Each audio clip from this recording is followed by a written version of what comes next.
प्रार्थना पत्रिका शनिवार 30/3/2024 सितंबर स्कूल इंजिलाइजेशन संदेश फिलिपियो 1:9-10। और मेरी प्रार्थना यह है कि तुम्हारा प्रेम ज्ञान और अंतर्दृष्टि की गहराई में और भी बढ़ता जाए, ताकि तुम यह समझ सको कि क्या सबसे अच्छा है और मसीह के दिन तक शुद्ध और निर्दोष बने रहो। इंजिलवाद आंदोलन अवशेषों के लिए सबसे जरूरी है। बहुत से लोग और राष्ट्र हैं जिन्होंने अभी तक सुसमाचार नहीं सुनाया है। अवशेषों को अभी वही करना चाहिए जो जरूरी है। सबसे पहले प्रार्थना के अंदर ऐसे महत्वपूर्ण पहलू है जिन्हें उन्हें छापना चाहिए।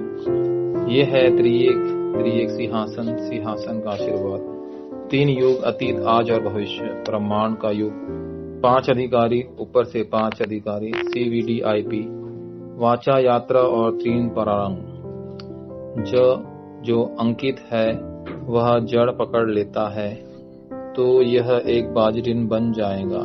इस प्रार्थना के भीतर प्लेटफॉर्म, वॉच टावर, जहां हर कोई आकर जीवन प्राप्त कर सकता है, और एंटीना जो इन आशीर्वाद को संप्रेषित करता है, बनाया जाएगा। जब ये अवशेषों की प्रकृति बन जाते हैं तो वे बाजिटन की रक्षा करने वाले पहरेदार बन जाते हैं।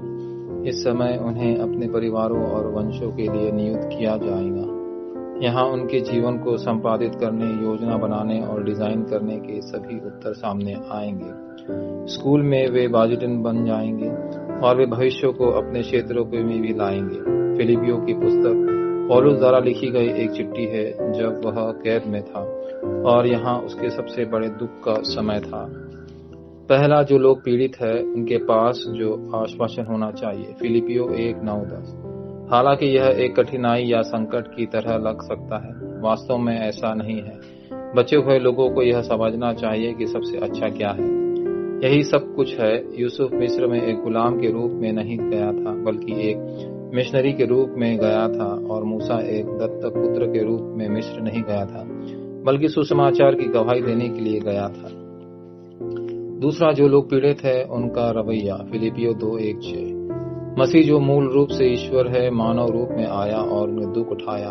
वह मसीह राजाओं का राजा और प्रभुओं का प्रभु था, इसलिए आप भी पीड़ित हो सकते हैं। तीसरा, जो लोग पीड़ित है उनकी पृष्ठभूमि। फिलिपियो 3:1-21। बचे हुए लोगों को ऊपर से आने वाले इनाम को देखने के सक्षम होना चाहिए। स्वर्गीय नागरिकता उनकी सही नागरिकता है। ईश्वर ने उन्हें वह नाम दिया है जो प्रार्थना की कुंजी के रूप में सब कुछ उनके नियंत्रण में लाता है। यह अवशेषों की पृष्ठभूमि है। चौथा, आपके दुख का वर्तमान पता। फिलिपियो 4:13।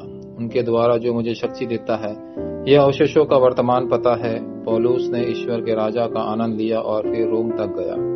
प्रेरितों 27:24-25। समस्याओं के लिए उत्तर अवश्य मौजूद है। यदि अवशेष संघर्ष का सामना कर रहे हैं तो वे केवल नवीनीकरण कर सकते हैं और संकट परिवर्तन के लिए एक अच्छा अवसर बन जाएगा।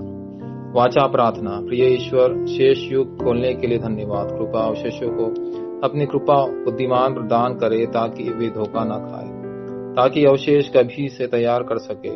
उन्हें हर दिन नई कृपा प्रदान करे। यीशु मसीह के नाम पर मैं प्रार्थना करता हूँ, आमीन।